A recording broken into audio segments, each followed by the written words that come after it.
In this video, we'll be telling about how to remove watermark from any image. We are not telling about cropping or editing that image. For this, we'll be using one AI website. You don't need to install any third-party applications. For this, first what we need to do is open any browser. After opening any browser, search for watermarkremover.io. When you're searching for that, you can see a website like this, watermarkremover.io. Click on this website, and when you are clicking on that, here you can see one option, upload image. Click on upload image.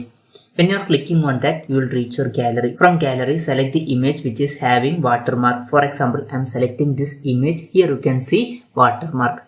Anyways, after selecting that image, click on this done button. When you are clicking on that, that photo will be uploaded. Within few seconds, this AI website will remove that watermark from this image. Now here you can see that result. In some picture there will be logo and text. If you want to just remove that text, you can do that only separately, or if you want to remove only logo, you can do that also. By default this will remove both. If you want, you can change that. Anyways, if you want to download this image, what you need to do is, down here you can see download image option. Click on download image.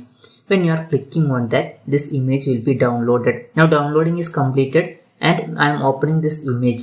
Now here you can see that image. Here you cannot see any watermark. If you are zooming also, you cannot see any abnormality in this picture. This watermark is removed almost perfectly. So if you want to remove watermark from any image, you can do it like this. You don't need to do any editing. This will be ready in few seconds, that too almost perfectly. Hope this video was helpful for you. If you find it helpful, consider subscribing. See you in the next video.